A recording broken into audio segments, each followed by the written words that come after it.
We had a virtual sit-down with Neil of Science vs. Life to explore his take on skateboarding and his upcoming projects. Neil, thank you so much for accepting my invite here. I'm so hyped on our discussion. My friends are hyped too, so it's gonna be a good one. Thank you for asking. I'm looking forward to it.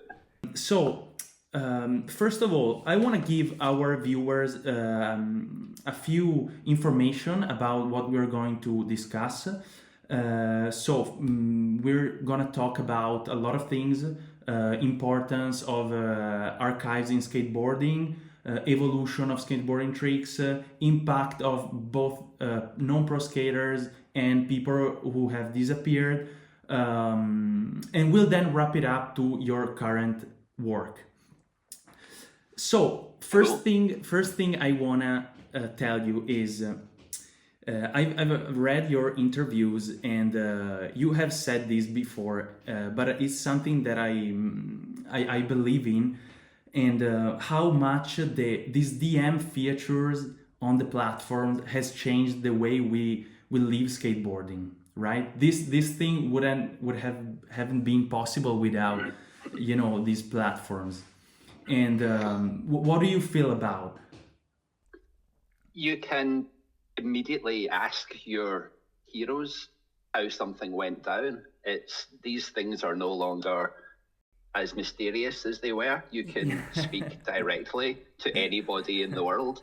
When I was doing interviews for Slam City Skates, Jake Sawyer and Jake from Slam, we were talking about who we would love to interview, and I thought it would be cool. I thought it'd be funny if Tony Hawk even opened a DM. Tony followed me, but he follows a lot of people, and he's a busy guy. So I sent a DM just to say, "Hey Tony, yeah, what's you up? rule. What's up? You want to do an interview for Slam?" And he got back within the hour to say, "Yeah, sure. How do you want to do it? Skype." That's and cool. About a week later, I was on Skype with the Birdman, Yeah. and we talked about everything, and yeah, it was lots of fun to the extent that if you think about it, like we did another sitting. We ended up doing two. It's so different from back in the days. If I think about my young age, starting skating, people that I was meeting at the time, 15 years ago, Instagram was not there, so it was kind of hard maintain the relation and getting to know new skaters. I also feel like those kind of friendships were deeper in some way, because you had to to call to say what's up, what's going on, how you doing, and nowadays you always see what they are doing almost live, and so you get to a lot of people, but the connection is different. I that's what I feel. It's massively important for local scenes. I mean, we're talking about social media, but we're really talking about Instagram. And I feel like most towns now, most cities certainly, have got their local Instagram skateboard outlet. There's an Instagram account for the town, for the events that are happening, for the history. And yeah, all across the world, people are looking into their own scenes in ways that they could never before. As you say, it used to be the case that you would turn up at the spot and hope for the best. But now, of course, it can all be coordinated. There's, the WhatsApp groups and everything. You can arrange everything. You don't need to drive 100 miles and hope the place is going to be dry. You can just hit up one of the homies and they'll tell you the weather. We used to phone random numbers from the phone book from people in towns that we wanted to skate just to ask what the weather was like. It probably, that would freak people out nowadays, but it was the only way to, like, if we wanted to go to Livingston, then we could just phone a Livingston number, phone a shop in Livingston, from a phone book and ask them if it was raining. But now you're probably seeing it live. It's amazing. It means it's sped up and advanced skateboarding, I think, in the same way that 411 Video Magazine did, in the way that if you've got your trick, you don't need to wait for your company's video or for your homie's video to get finished. You can put it out straight away. You still save the good stuff for the big productions, but it's a way of showing up to the second skateboarding live. Like, what's not to like? You also said before on the interview that with this DM feature, you had a lot of people telling, "Oh, it's me on the picture," or "I was there that day." And what about this thing? Like, did you find any people lately in this way? Did you meet any old friends? Well, that kind of thing happening is what led to the idea for the book. With so many photos I would post, and these photos are all that anybody, or that 99% of people ever knew about that day or that thing or that person. But then when somebody else who was there that day can message, or the person themselves message to say, "I don't know if you know this, but there's an interesting thing about that." And of course the whole story unfolds, the story of how that photo came about, or the story of whose board he was riding, or where those shoes came from, all this detail. And of course every photograph should have that. Every photograph, much as it is a split second in time on the page of a magazine, there's so much more to it than that. There's so much more to be told than just that perfect skateboard trick or something. But it's been really good getting to know a lot of the photographers, because photographers, I feel, were somewhat underappreciated in skateboard magazines by not being credited. It was just about the person doing the trick, and never mind the guy that carried around hundreds of pounds worth of equipment in these dark, shady places and set up and lay in the gutter and waited and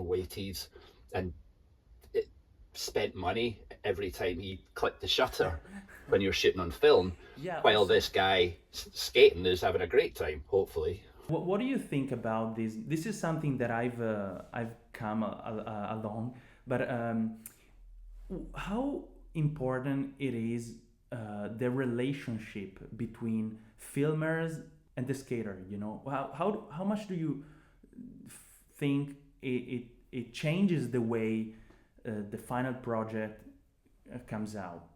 I mean, I expect there has to be a mutual respect and a huge amount of patience from both sides. I think most photographers, when they know that they're going to get it, when they know that the person is going to land it and roll away, I don't know. I mean, in some cases, the photographer and the skateboarder are good friends. Like Mike Manzuri went out one day with Wig, and Mike and Wig shot a lot together. And in one day, Mike got a Sidewalk Surfer cover, got the Transworld Contents, he got an ATM ad, and 2 editorial photos. He got 5 photos in one day. No, yeah, because I really believe this thing, you know. It happens to me when I go filming. The relationship between filmers and skaters, it's so important. And because you know, sometimes there's some kind of energy between two people, and that comes out on the picture or the videos. You know, you can see that from the outside. And you can tell when the person is happier shooting with that person. I would say, like, Tom Penny and Theo Hand came up with some of Tom's finest stuff. Again, to mention Wig shot a lot with Tom, but he would meet Tom, shoot the photos, and that would be it. But then I think Theo and Tom had more of a relationship. There's like Dan McGee with Blueprint and Beagle with the Baker Deathwish people. Everybody's got their guy that they trust. Everybody's, the filmer, the photographer's part of the team. I'm saying this because there is this kind of feeling. I mean, it's that's what I feel, but that skate pictures from the 80s or 90s were more iconic. Okay, and if I would ask myself, like, why do you think they were more iconic? Why do you see them so iconic? And I think a lot of the relationship between the person back there was a big thing. All these interviews were saying we were friends, we were just skating, we were not working, and so that kind of energy, you can see that in the picture. Certainly. I think a lot of the time in the 80s and the 90s with photographs, we were seeing this thing happen for the first time. It might have been the first time you'd seen that trick, or you'd seen that trick on that spot. And that should still happen, of course. But in the early 2000s, when things became about going big and became about counting stairs, that's when skateboarding changed a lot, certainly in terms of the act of skateboarding and the act of documenting skateboarding. It was possibly harder to make somebody jumping down a huge set of stairs look stylish and cool and different from the last photo of somebody jumping down a huge set of stairs. Whereas a sequence, say, of kickflip, backside tail slide, kickflip out, the first time you saw that, that's absolutely mind-blowing. And the progression of skateboarding in the 80s and 90s, I think it was more clearly signposted. I think there's more kind of points where you can see where things changed. Post 2002, 3, I would say that skateboarding existed as some of its parts. It was built on things that had happened previously. Not that every trick has been done or every spot has been skated, but I think the most innovative, progressive era, with apologies to the 70s guys, would have been the street skating coming in. So the late 80s. Basically, your vision is that era was the first time skateboarding was cut on videos or photos, right? So that is important, and that's why made the pictures so iconic, right? Did I understand?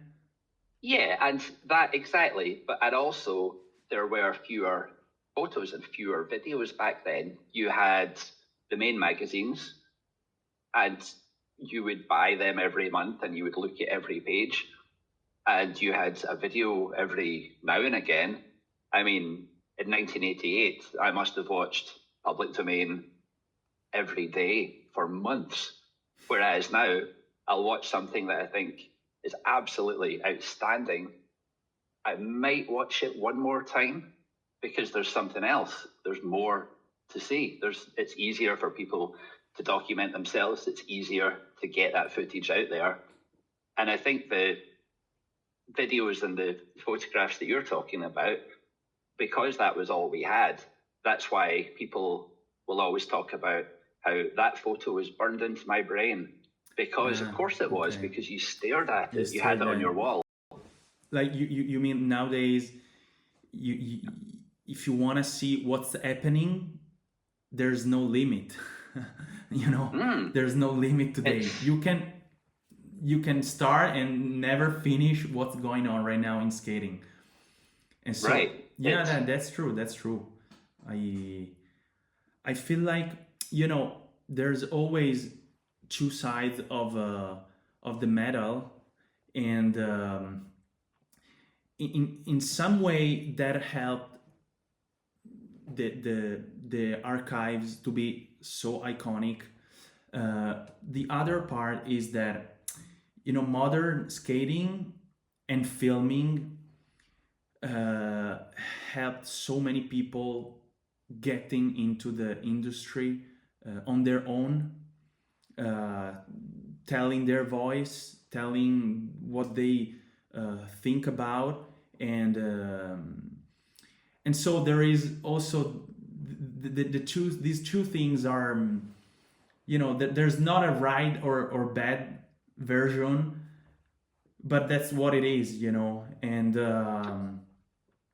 that's what it is for us. I mean, a 15-year-old isn't going to want to listen to us talking about this. Yeah, yeah. You know, it doesn't matter. No, but when they're cool going out thing, and they're doing new things every day. But you know, the cool thing is that we are a different age. We come from different, you know, ages, but this interview, this connection, you know, makes the worlds in some way collides and getting something from each other. So I feel, you know, we kind of get to the point of where we want skateboarding to be,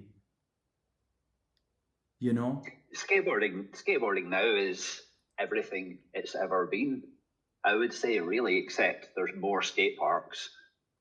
The industry goes up and down, not to get into that too much here, but yeah, the act of riding a skateboard right now is the culmination of everybody who ever rode a skateboard or made up a trick or went to a new spot or shot a photo of it. It's all led to everything now, and everything now, yeah, I think is related to something in skateboarding's history, much as there's constant innovation, but it's innovation built from parts of the past. Yeah, I know, totally. And what about, you know, this vision of skateboarding as a journey? You know, for me, skateboarding has always been a journey. It's a journey when you go out and you want to go to a new spot and you meet people, you fight, you argue. It's a journey when you want to get to know somebody in skateboarding, and you start asking, do you know this guy? Do you know where he lives, what he does? And you know, this concept for me has always been a real thing. Also with tricks, 15 years ago, the era that I started skating was still an era where progression was happening in terms of tricks. Okay, I feel like Nija got to a point where the progression kind of stopped. Okay, so he reached the level where you can't like get over it.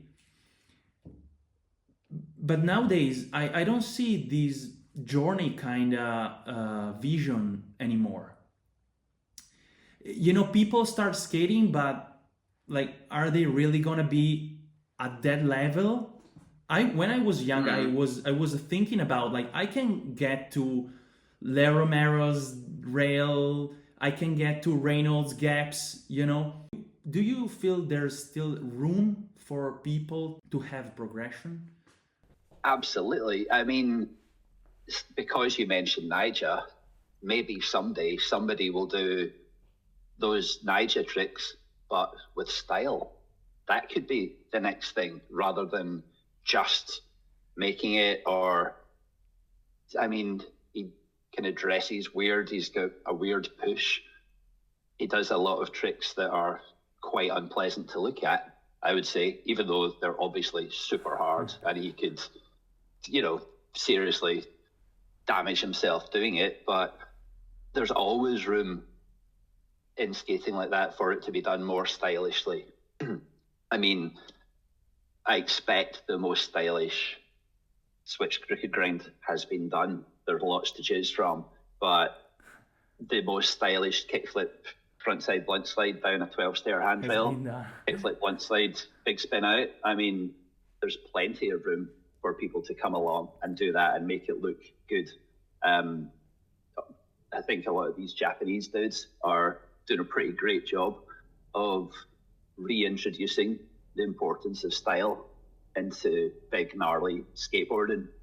No, But yeah, I understand. maybe that's a... But no, I was meaning another thing. Like, I feel like if you start today and you see the level where they are, the pro skaters are, the Japanese people are, you're like, okay, I don't know if I can get there, you know? Like, this journey, it stops at the beginning. While when I was a kid, I still had on my mind the idea that I could go to the level. I could get to the level. But, you know, it's kind of my vision, this, you know, I just wanted to know what you think about it. Well, at the same time, when I started, you had to learn to ollie. It was hard. It took a while. You had to learn to kickflip. Kids now, I expect, or it would appear, they can ollie on day one, and then 360 flips are a beginner trick now because they've been around forever. You see them everywhere. And if you start skateboarding, you turn up at somewhere where people are skating, you're going to see some 360 flips. Whereas when I started, you didn't see many 360 flips in the flesh. So it became, in your mind, probably less attainable. It became a harder thing to learn. And I expect that applies to most things that humans do. If you start doing it and there's a whole bunch of people making something quite hard look easy, you're going to be able to step up to that. Whereas if you're being told, this is ultimate impossible trick. This is impossible. Yeah. You will never do it. I remember an interview, obviously not very well. I can't remember who it was with, but it was somebody, a vert skater, saying the trick that scared them the most was a blunt, an ollie blunt, a blunt to fakie. And from skating mini ramps, you know, I had in my head, I'm never, ever going to try a blunt fakie. And I've still never done a blunt fakie, and I don't expect I will. It's all, I think there's a lot of the kind of, a lot in the sort of group psychology of what should be difficult and what should be easy. I think a lot of it's in the mind, and a lot of it's to do with what you see. You pick up your phone and there's people doing everything, craziest stuff. And it's amazing. So I would hope that anybody starting now will see all this as accessible. I mean, you can speak to these people. You can ask him where he puts his foot to do that. And I would expect in most cases you'll get a reasonable answer. Okay. And of course, in the past it was sequences and magazines. Probably it's like that. People see things and they want to do what they see, and so they have a lot of ways to learn, and there are more people skating. So probably is like you say, but you know, I still have my vision of a lot of people could be stopped from skating, because you know why I'm saying this, because there were so many good skaters that at some point stopped skating, you know. In Italy, you know, I'm talking about my country. And if you talk with them, they say, well, I was having a progression, but then I saw what other people in the world were doing, and so why do I have to continue on this? That's So definitely this is something happening, okay? that is something I think that happens with every generation. I mean, at the end of the 80s, a lot of the vert guys dropped out because they didn't want to start dressing differently. They didn't want to start riding these boards with big noses, wheels got smaller. A lot of people, excuse me, a lot of people struggled with that. Then when Questionable Plan B video came out shortly after, 92, people quit when they saw that video because they realized that skateboarding had just gone so beyond what they were ever going to be able to do. But I think that those people are the kind of people who would just stop skateboarding and go on and do something else really well, go on and make art or be involved in the digital world or film or shoot photographs. I think the people who got really good at skateboarding and then didn't like the direction it was going in, I don't think they will just stopped living their lives. I think they would have just moved on to some other challenge, whether it be, I don't know, snowboarding or mountain biking or something. Yeah, and this can be linked to our topics, the impact of non-pro skaters or underground people that kind of disappeared, but they made a big impact, right? So this is something you are also curating on your book, right? And like I totally believe in this, and if I think on my big inspirations in skateboarding are the one who disappeared from the spotlight. I'm really interested in know like why it's happening. Like why does these people disappear, but at the same time make this big impact in skateboarding that lasts forever? I can make you some example. Like Hurt Keychart is one of them. You could look at Memory Stream, the first Alien Workshop video, and one of the most important videos ever, easily. And so many of those dudes just disappeared. I mean, Dwayne Petrie is one of my favorite skateboarders, John Drake, and later on, like Fred Gall, of course, there was somebody like Lenny Kirk, these people who just, their life takes them in a different direction, or they just move on. I guess it does happen, but I don't think anybody's owed an explanation. I think it's quite exciting not knowing what that dude in that photo ever did. Some people only had one photo, one video section, a couple of pro boards, and then went off to be a plumber or something. And it's amazing. Sometimes when I post a photograph of somebody lesser known, they'll get in touch and they'll say that they were happy to show their kids that photo or something. And sometimes the guy's got skate photos or footage, usually from his local park. But sometimes the guy's just into motorbikes or guitars or just being a dad or something. And it's like this world where everybody was so tightly connected.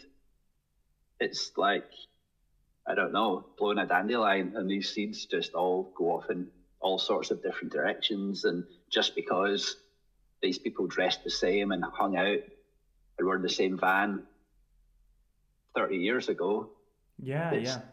No, yeah. We shouldn't expect them to be doing the same thing. I also think that, skateboarding involves a lot of other activities. So when you skate, you learn how to film, you learn how to take photographs, you learn a lot of things that might take you to other worlds, or other things you like. And so I think because also you are around of artists, you are around people that play music, people that paint, so you get inspiration from a lot of worlds, and you might take another road. This is something that it doesn't comes out often. this thing. But it's it's it's I mean, it's for myself. I started making videos because of skating. I would have never started, you know. And I know friends that are playing music, and this is, I think, the best thing about our thing. People would choose their school subjects, choose their direction in life based on skateboarding. People would take woodworking classes so they could use the school stuff to build a jump ramp. People would take media classes so they could borrow the school video camera, make a skate video.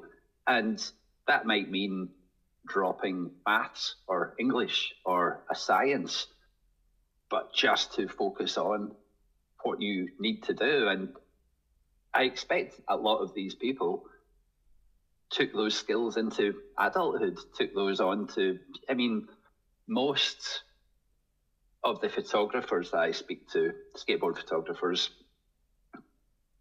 from the era of the book, 87 to 2002, are still either shooting skateboarding or they're shooting professionally, studio or otherwise. The video people are still making videos professionally. They're now videographers. They're not skateboard filmers. It's not a big leap to go from filming skateboarding to filming commercials for television. It's amazing. It is.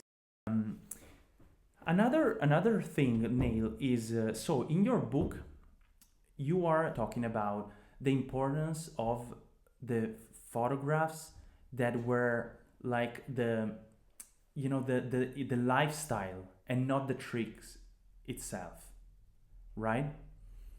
So I want to know more about this vision, and I want to ask you also, because you're saying that in 30 years from now, the cool pictures are gonna be the ones of people, sitting in the bench, having fun, and so I'm filming a lot of that kind of style, of lifestyle. So, do you think in 30 years I will have a big thing in my hand? Oh man, I think it's what used to be called B-roll is now lifestyle. It's documentation, and it's super important. I think the thing now is that everybody's filming, everybody's snapping photographs, everybody's got a camera in their pocket now. But up until the dawn of digital, it's, I think, the most important time, the most progressive time for skateboarding, and that was just pre-internet and pre-digital media. So it's like all this incredibly important stuff happened. All these hugely influential people did what they do best just before it was able to be properly or thoroughly documented. It's when digital cameras came in. Very soon after, you had YouTube and MySpace, and people were able to broadcast themselves, get their photographs and their footage out there. And that's a great thing, because a lot of people are going to skate better when they've got a camera pointed at them. But I think people had to put pressure on themselves in a good way when they knew the photographer was shooting with film and there was a limited amount of it. I think that's the difference, that limitation that existed pre-digital is what makes the other photographs so important. Because if you've only got 2 or 3 dozen frames on a roll of film, and it's your job, your responsibility to shoot some good skateboarding, you're going to shoot the skateboarding. You're not going to turn around and shoot the homies. Every photographer I've spoken to, without fail, has told me the one thing they wish they did was turn around and shoot what was next to them or behind them. Rather than, I mean, the tricks are great. Magazines need to have covers. Magazines need to have 10-page interviews. We need to see great skateboarding. But now I think it's so important that we can see what people were doing, what people were wearing. There's even the technology that people had, these boom boxes that we had. It wasn't like, we weren't the Beastie Boys. We didn't have this huge big thing. It was like a little cassette player with speakers. But that little Sony or Iowa tape player was all we could afford, and it was as close to. No, it's interesting what you're saying, because the things that I hear a lot. A thing that I hear a lot here is that you're not filming skating. You're more of a filming lifestyle and stuff. There's this battle between filming course skating and filming the lifestyle behind it. And I don't know what to say about it, because in some ways I feel like it's true. We're a skater and we have to film skating, and that's important. But as you say, if I think in 20 years, it's just, if I see in my videos in 4 years, I'm on my MacBook looking at what were we doing in this, sitting, and what my friend were saying to the other, and it was just 4 years ago. So I could imagine in 20 years I'm gonna go through my archives and trying to find the lifestyle we were doing in that trip. It's gonna be more important in the future what we've done together rather than the skate. Documenting the ordinary is incredibly important. I mean, most of my favorite photographers, non-skate photographers, were just shooting everyday life, what would appear, or what everyday life was. But when that moment of life is frozen, whether it be shot by Richard Billingham or Chris Killip, Martin Parr, these are historical documents. I think again, to compare nowadays to olden days, nowadays, excuse me, everything exists at once now. I would say you can be goth, you can be rave, you can be punk rock, you can be hip hop, but being involved in skateboarding, as it progressed through the late 80s to the 90s, there were such defined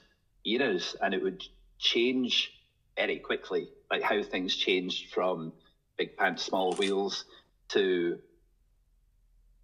Levi's and a white t-shirt and white shoes, or gum shoes, brown shoes. And suddenly everybody was on that. Everybody was into that, because that's what, well, in that case, at that time, that's what Plan B were doing. And Girl, that's what those guys were doing. And I think it's fun to look at the non-skate photos from that time and just see like 10 kids all dressed pretty much exactly the same. And I was one of them, it was there, it was great. But now you go to the spot and there's the Hesh guy, there's the tech guy, there's the guy or girl doing ride on grinds, there's the transition person, rather than it just being everybody trying to do the same trick on the session. And that's got to be a great thing. Yeah, but why everybody can coexist? But why? Because I totally agree with you and this vision. But why do you think there are a lot of people that are against this vision? I don't think it's something anybody should be against. It's something that's happening, and it does allow every type of skateboarding to coexist with every other type. It allows every type of skateboarding to still go on. If you want to ride a board with no nose, great big soft rubber wheels and rails, you can do that. You can buy all those things right now, and you can go and do bonelesses and slappies. Or if you want to get a 7.75 and do everything switch. You can do that too. You can dress like any era of skateboarding because everything is available. It's like the wider world in general. Anybody can be into anything because you can learn all you need to about it, about this part, whether it be some kind of subgenre of music or some element of skateboarding. You can buy the outfit, you can buy the equipment, you can watch or listen to the people who did it best in the past. You can completely absorb yourself in any part of culture's history. Yeah. And that could never be done in the 90s. Like we were only looking forwards. We wanted just the new stuff. And as soon as something felt slightly out of date, it was dead, it was over. Skateboarding in the 90s didn't care as much about its history as it does now, because skateboarding now is the sum of its parts, whereas in the 90s it was only moving forwards. It was just about the future.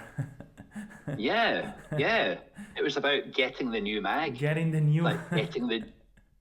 new video, seeing what people were doing, seeing what people were wearing, even what music was in these things, or the words that people were saying. Like skate videos of then are just so quotable, even though it was just some 17-year-old, probably a bit nervous, saying the first thing that came into his head. But, we're still quoting Bobby Puglio's 411 checkout, things like that. But thinking, Yeah. That's cool. Okay, Neil. And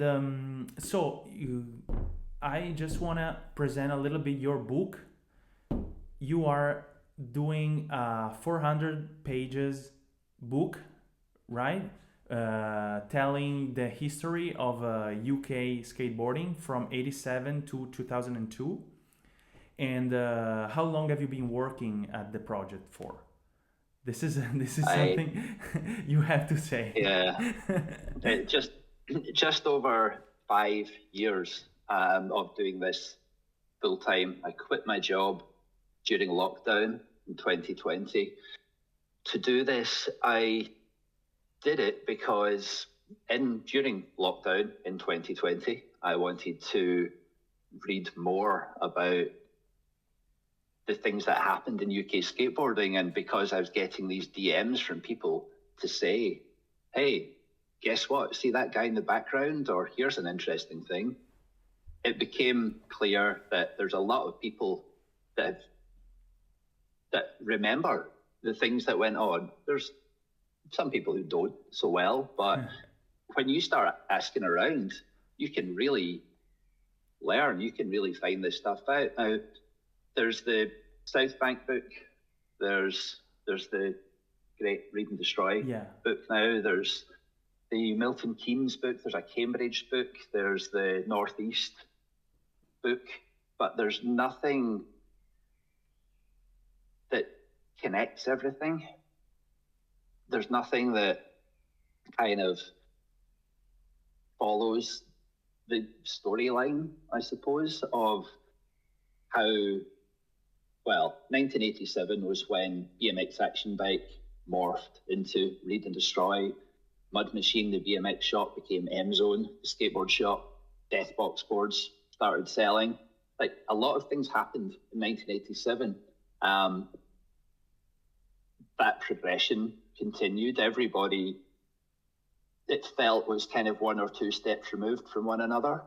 So the stories do connect, the stories join up. A lot of the time, somebody would say, this thing happened, and then we went to this other place, and I don't know what happened after that. But then the next guy is saying, yeah, when they went there, we turned up here, and this thing happened. Because these, I think, about 250 people I've interviewed, and they don't all talk to each other anymore. They were around one another. Some of them do, of course. Some of them are still super tight, but a lot of people have got gaps in their story because they weren't there for it and it was never recorded. But then when you ask enough people enough questions, you can find out why, find out what happened and fill in these gaps. So what I have here, I think after 5 years, and design started this week. Design started 2 days ago, so it's very much into that stage now. Tyle Schneider doing a fantastic job of that. The stories just all connect. They come together, and there's people in the book who I know are going to be super excited to have their questions answered. I'm going to be excited. It could be 4,000 pages, and there would still probably be other things I wanted to put in there. But yeah, 400 pages of as good a telling of the story of skateboarding in the UK between those years as possible, I think. Yeah. And massive thanks to everybody that agreed to be interviewed, which was almost everybody I spoke to, because there are a couple of people who are just over it. There's a couple of people who feel that they've got nothing to say on it, or a couple of people who are maybe just humble and perhaps don't think they belong in a book. People that are off radar for various other reasons. But yeah, 99.5% of the people I wanted to speak to spoke to me. You got them. That's cool. No, but it makes me really think about and how much time you need to get to a point where you like something, you know. The first flyers for the book that were done in 2020 said, coming in 2022, elsewhere, the story of, or I don't think it had a name yet, but a book about the story of UK skateboarding. I thought I'd be able to do this in 2 years. But yeah, that was horribly naive. Yeah. And I could still be doing it now. The hard part was stopping, because there's still so people, much to say. There's so much. Still people messaging or sending photos that they found when they went back to their mums or something. Although with that said, photos can still be added, but it was hard to stop. But I do kind of feel that. Also, one thing that I like about the book is that it goes from a period from 87 to 2002, right? Yeah, it didn't. I don't think it lost any purity, but there were, after 2002, there was a lot more, well, even before 2002, that kind of turn of the millennium was when all the money was coming in, and you had the Snickers, Technics, drum and bass, Sprite, snowboard festival featuring skateboard demonstration, all this super corporate stuff. And that had happened towards the end of the 80s as well, of course, with Bert, with all the Pepsi tour, the Swatch tour. There were these huge brands were involved, and yeah, that happened again, and there was a similar kind of shift sort of post-millennium. But as there was in the world, like 9/11 changed the world. It changed humanity, dare I say, not to speak on behalf of all of humanity, but it was such a turning point culturally. And of course, that happened in skateboarding. So many people that I spoke to had said to me, it's a crazy coincidence that you've picked 1987 and 2002, because that's when I started. And 2002 was when I got my job, or got married, or got injured, or moved. And kind of stopped skating. Yeah. And it's not a crazy coincidence, because when you step back and look at what happened, by 87, everybody had seen, most people had seen Back to the Future. They had got maybe an old 70s board that had been left over from the last boom, skated that, and then the next birthday or Christmas, they get their complete. And then they get a copy of Rad magazine, and then they see a video. So everything blew up when it did across everywhere, for the same reason. It's not like it was a coincidence that all these young people decided to start skateboarding then. The industry was, everything blew up. And it changed a lot of the people who had been skating throughout the 80s, the sort of skate park guys, the vert guys, didn't like what happened. And many of them continued, and that's so great. But there were a lot of people that just didn't like what this thing had become and maybe moved onto BMX or went on to make art or do great things. Yeah. But then, by 2002, it became about how many stairs you can jump down, became about how high you can go. And it should be, the video game has to be mentioned, the Tony Hawk video game, I think 99, that came out, but that video game came out because there was a market for it. That video game wasn't made for nothing. Mm-hmm. People kind of, I don't doubt that it got a lot of people into skateboarding, but it wasn't that skateboarding was dead at the time, the way that I think some people do think that game kind of revitalized skateboarding, and it would have brought some new people in, but it was made for a market that existed. There were lots of people skateboarding then. Yeah. I feel like we can get to the final stage of this chat.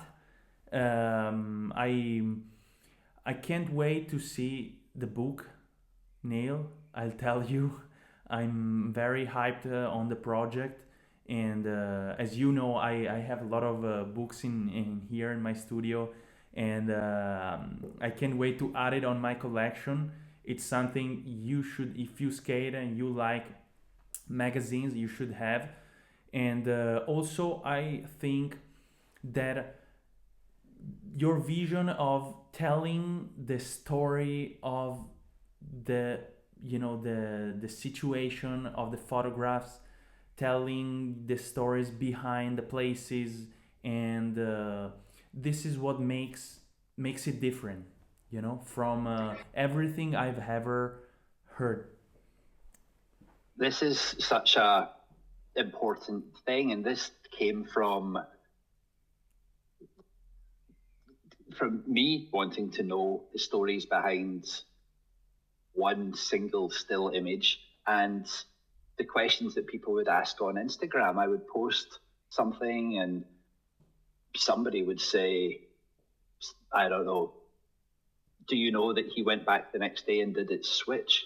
Like, wow, no, right? But then there might be a photo of that. It might not have been Wig Warland or Oliver Barton or Tim Leighton Boyce that shot it, but maybe it was just his mate. But that might exist, and it would never have gone in a magazine.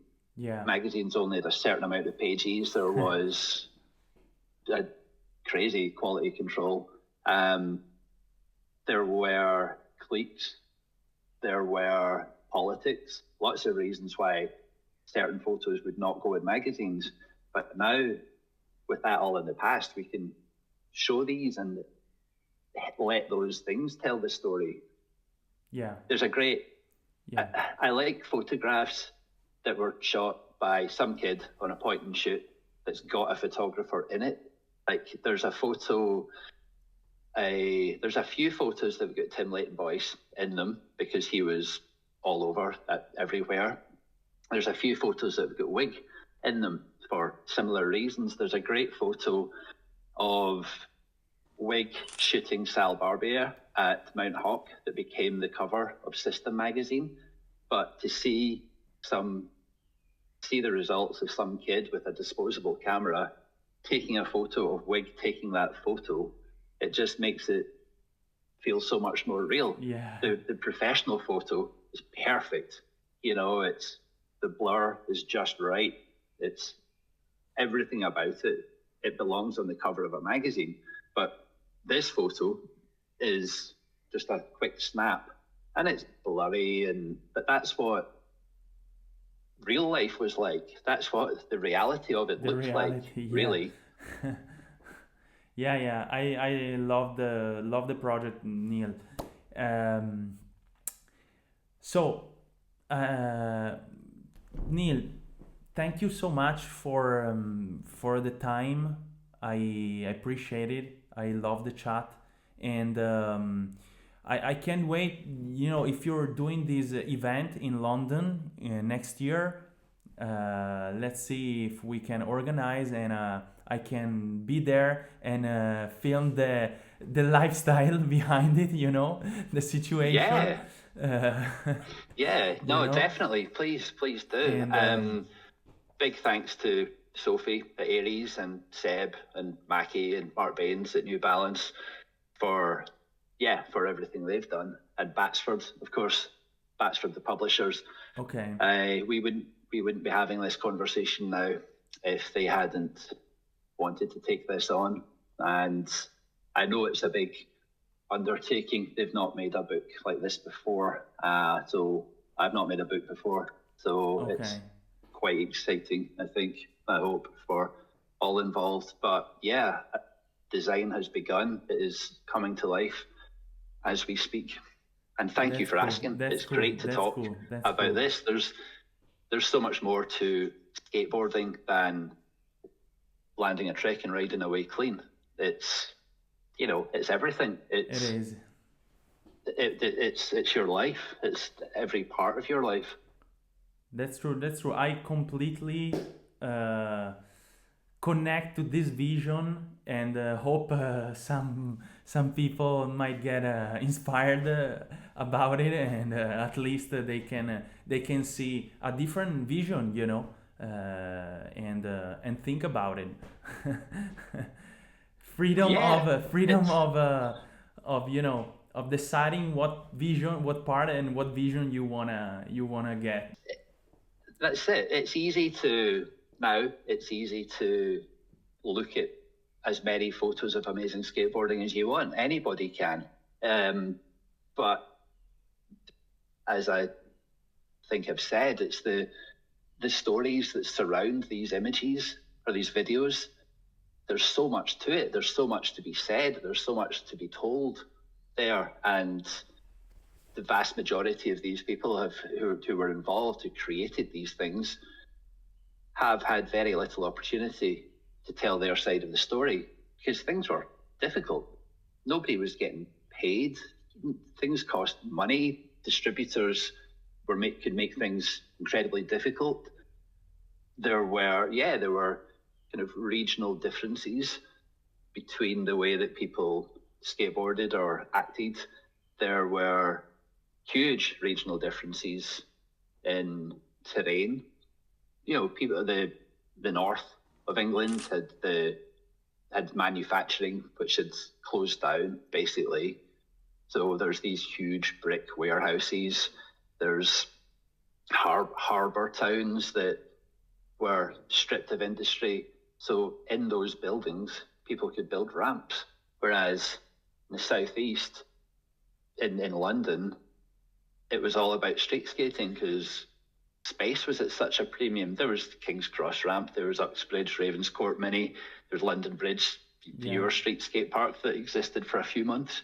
And there's Harrow and Rom, but yeah, at the dawn of street skating, like London was where the progression Yeah, and was happening. and that's something I've read in an interview of yours, and you're saying that sometimes the environment of the country, of the city, you know, makes the style of that skateboard group of people, you know.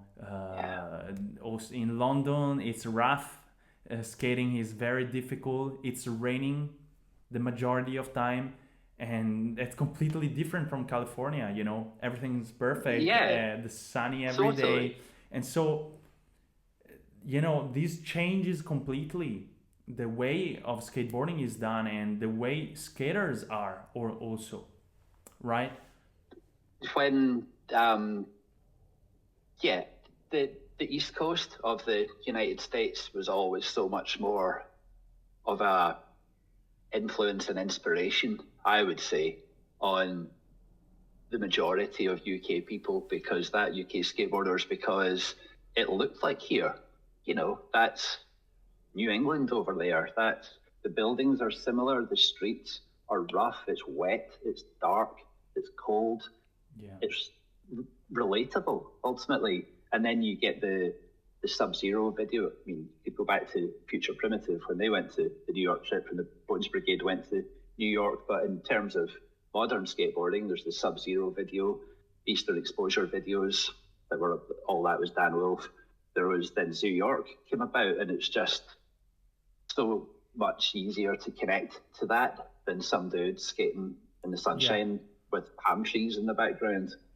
Yeah, one last question. I'm curious. What is your biggest inspiration as a skate city in the world? Like, if you look at the cities in the world, the skating movement around, what is the city that connects more with you? The one that connects is London the most. I mean, so I've enjoyed skateboarding in London. I've enjoyed everything that's come out of London, really, from when Dan McGee moved there after he'd been at university, and the things he did with Blueprint that defined the UK aesthetic so beautifully. The shops that London has, Slam City Skates, you know, crucially, even up to things like Palace that are still just London doing things in a London way, and that turning out to be, you know, the right thing to do. Yeah, I would say. I mean, I'm just huge fan of. And what about America? London. What about the American cities? Do you have any cities that you got inspired? I mean, I've skated in New York, Philadelphia, Philly. Chicago, I've been to Philly. Los Angeles, but I think if I had been to those places as a teenager, it might be completely different. And I think my appreciation of cities, of regional scenes, it just the same as anybody else. It progresses with, or it changes depending on what has come out from there. Like the Sub-Zero video came out, it was all about Philly, and it's like every big video or every important part. Like Welcome to Hell was a big kind of East Coast heavy video as well. But no, I'm mentioning this Philly because I've always been inspired by the skate scene in there, and I've always been fascinated by, you know, Love Park, all the videos since I was a kid. And when I went there the first time, I was like 22 years old, and I was kind of worried about, you know, what's gonna happen in here. The skate scene in my head looked like a very core skating scene, and difficult, you know, to get inside from being an European. But I was completely wrong. And maybe it was because at that time they were closing Love Park, so I didn't have the opportunity to skate it at Love, and there were these gates around, so I couldn't like touch it. But it was all, you know, going down, so there were nothing pretty much. But I skated Muni, the square in front of Love Park, and I found like a normal skate scene, very small, with people being friendly with everybody. I also ran from the police, you know, and with the local scene. So I at that moment I thought I was part of history, you know. Amazing, yeah. When in Philly, run from the cops. Run for the cops at Philly. Like, you know what do you want? That's what I remember from Philly. Not not the tricks that I've done in the square, but running away from police with the local skaters. It's something I've always remembered in my life. It's such it was known to be such a tight scene, but yeah, Mark Suchu moved to Philadelphia to establish himself. Josh Kalis moved to Philadelphia. Like, there are the OGs, but you've got to remember that, somebody like Kalis isn't from there, even though he might define the place. The main thing I took away from Love Park was how huge and flat and long the Fountain Gap is. It's always nice seeing a spot and thinking, wow, that looks bigger in real life. But that, for me, was the ultimate one. The stairs at Flushing Meadows in Queens were longer than I had imagined. Macba was taller than I would have thought. But yeah, that Love Park Fountain Gap, just insane. Also, like, talking about meeting the locals, I think I must have been guilty of this, about thinking I would turn up at a spot, some global spot, and everybody would be ripping. But there are still beginners everywhere. If you go to City Hall in Philadelphia, I'm sure there will be some kids there right now that have only been skating for 6 months. It's not just going to be Jameer, tearing the place up. I think you go to South Bank most of the time, and it's beginners. It's people kind of just finding their way. Kyle Wilson might roll by, but most of the regular people there are not, people that we know. Yeah. Are not. They're just skateboarders skateboarding, even though it might feel like this spot is only going to be full of the absolute best dudes. Yeah. True. This is from Philly, you see, that's Nice. Philly. Yeah. And That's cool. That's beautiful. and there's also a project from there. Did you see 15 and Jeff K? It's called. Do you know that the I think video so. 15 and Jeff Oh, K? yeah. They're doing Right. a video. It's like your book, but in videos, and it's the story of Love Park with the stories of all Cool. the skaters around it. It's something that I wanna. It should have come out last year, but for some reason they're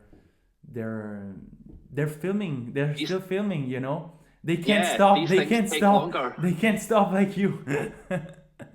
Yeah, I can relate to that. Yeah, these things take longer. They do. Exactly. Okay, Neil. I look forward to that. Thank you so much again.